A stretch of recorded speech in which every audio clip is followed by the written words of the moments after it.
the spirit guide in your own astrological chart? Have you been able to get in touch? Yeah. Okay. Is it Babylon? No. Okay. No. Babylon's still higher than that. That's, yeah. Okay. Pardon me if I'm ever crossing a line. No problem. Are you comfortable comparing it to an Indian deity just so that our viewers can understand better and so that even I have a better understanding? Sure. You're looking at the aspects that you'd find somewhere around Kali Ma, or you could look to the Tibetan, you could look at Kurakula, you could look at any of the more wrathful deities. Okay. Ugra Devta. Same meaning. Sure. So you can't pray to Babylon at home, or you can. Yeah. This prayer is fine. Yeah. Okay. And you have a certain ritual associated with Babylon. Sure. I mean, like a Hindi practitioner, like I have an altar, I burn candles, I make offerings, I say prayers. Comfortable talking about the offerings? Yeah, the offerings would generally be wine is an offering that's very acceptable, red wine. Blood offerings are occasionally made. This isn't like a common offering, but I've made blood offerings. Your own? Yes. Okay. Yeah. Animal sacrifice isn't something that really happens in the West anymore because our relationship with animals is so different from previous periods that people don't have the skills to perform these kind of offerings. I have friends who work in African diaspora religions, so voodoo, or Brazilian religions like Kimbanda, and they will use animal offerings a lot because it's part of their culture. It's part of what they do, and they have the skill and the expertise to do that. We don't have that there, and it's not a common thing. It's a part of our culture as well. Yeah. When it comes to Kali Ma. Yeah. It's called Bali Pratha. Yeah. And it still happens in Kamakhya Devi Mandir, which is one of our energy hotspots in India. Yeah. So those kind of things, that very often a practitioner is making an offering of sexual fluids or of their own blood. This is what's normally used. Yeah. How did you learn all this? How did I learn all this? Through people you met. A combination of books, people, and contact with deity. This is how our tradition works. And how many years has it been? 35 years maybe. Now, you spoke about making blood offerings. On the surface, that sounds like something that would scare the average person. Hey, this guy is like offering blood. Is he worshipping demons? What is he doing?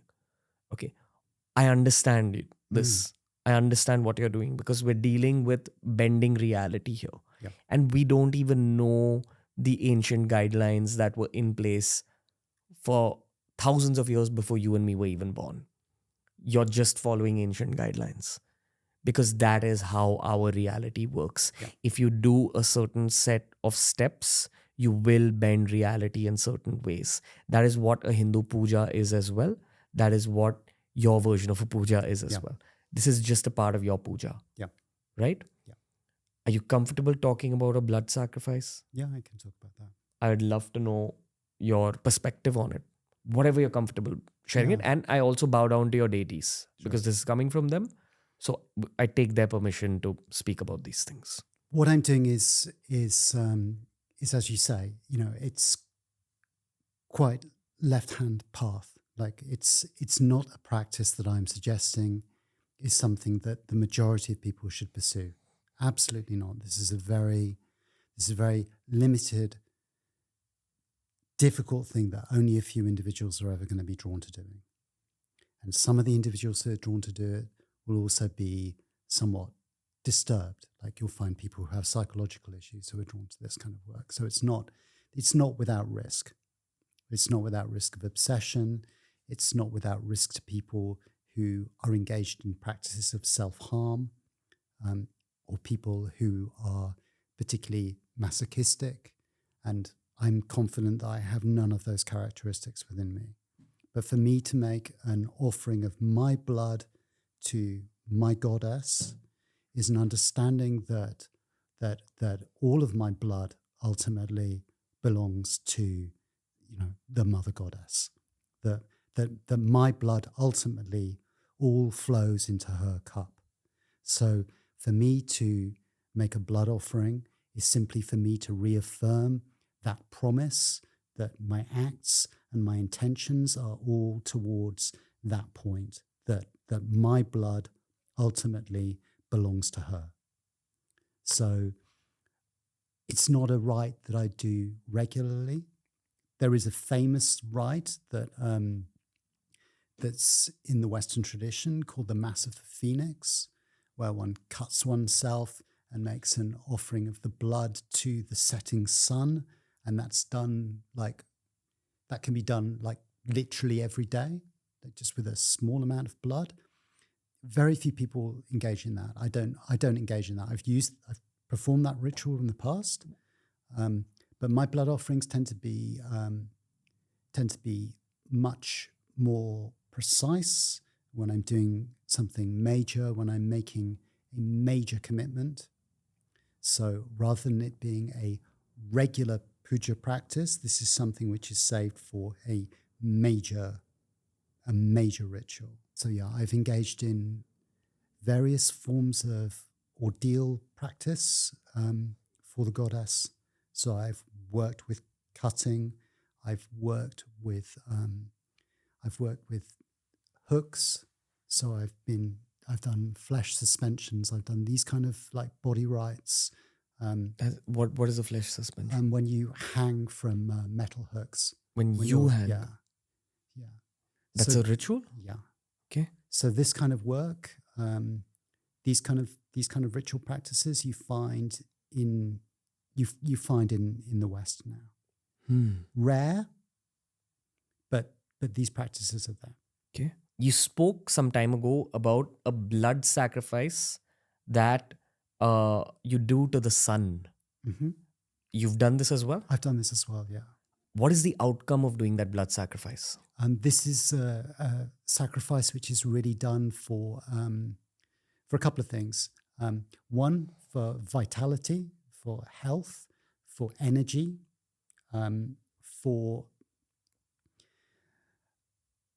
connection with the cycles of the sun as it moves through the day and through the year. So the God of our universe is very much the sun. The sun is the source of life, the source of light. And by identifying ourselves with the sun in its various phases, at its rising, at its midpoint, at its setting, and at midnight, we also identify ourselves with the undying circle of the sun. So we become part of that larger cycle, and it's part of becoming part of the machinery of the universe. Because however strong my personal will is, however dedicated and focused I am, I have a limited source of energy. But the sun, as the light and force of the universe, has energy that I can draw on, and I can become attuned to, and I can pull those powers through me. So it's part of that. You said you do this in front of the setting sun. Yeah. Right? Yeah. Are you comfortable talking a little bit more about the process? Sure. This is the ritual I'm talking about is a ritual that was introduced by Aleister Crowley, and it's called the Mass of the Phoenix, because the phoenix is the symbol of the bird which is consumed on the nest and is reborn like the sun. So the idea of going through that cycle of death and rebirth with the sun as it passes through the day and as it passes through the year also places us in an understanding that we are part of these processes, that we can go through our life's journey and we can go through into death and into rebirth if we wish to go into rebirth. And you felt a change in your own body? Yeah, I felt a change in my own body with it. I'm really hemophobic. I react very badly to blood. So for me, as a ritual to perform it, to cut myself, or on other occasions to be cut by someone else, is very demanding for me. it's not something that I choose. It's not something like I move to, like as a natural predilection. So there's a great deal of energy and power that can be unlocked from me from doing that. But are you saying a prayer while doing it? Yes. Yeah. There is a particular There's a prayer that goes with it. Yeah. Okay. That's how you make it work. Yes. So if someone just takes the hand and cuts it in front of a setting sun, No, it's not likely to do anything. this is how pujas work. Yeah. You need to combine the mantras You with have to combine everything. rituals. Yeah. Okay. Is this what people call witchcraft? In the West, it could be called witchcraft. The witchcraft is difficult to use as a term because on a global basis, witchcraft is always associated with evil, and the witch as a figure is often seen as a supernatural figure and not a human being. So a lot of my work, which is more natural, which is more spontaneous, which is more done in the land and with natural components like the plants, stones, waters, wells. All of this could be under the idea of witchcraft. This is a more animistic kind of way of working, whereas magic very often describes a more formal way of working, perhaps with a circle on the ground and perhaps with all the candles and paraphernalia. It's a much more ceremonial approach. So yes, like I have been described as a witch. It's not a word that I use for myself because I don't think it's appropriate to use a lot of these terms, like unless it's applied to you.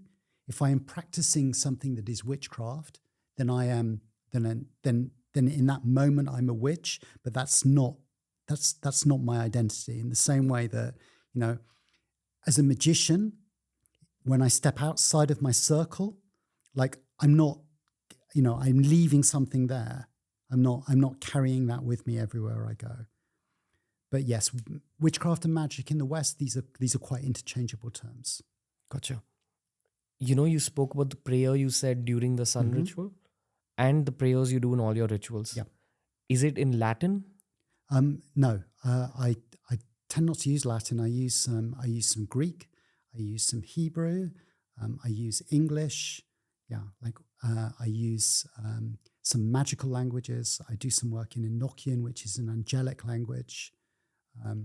So yeah, very often you find. So if I think about, say, a ritual that I do regularly, a ritual I do every day, it has Greek words, it has Hebrew words, it has English words. In fact, yes, I do. And there's another ritual that I do that does have Latin. But the use of these different languages is very, very, very common in magic because, like with mantra, it puts you into an altered state because it's a language and a mode of expression that you only use in a ritual setting. So you're able to access that part of yourself by using those languages.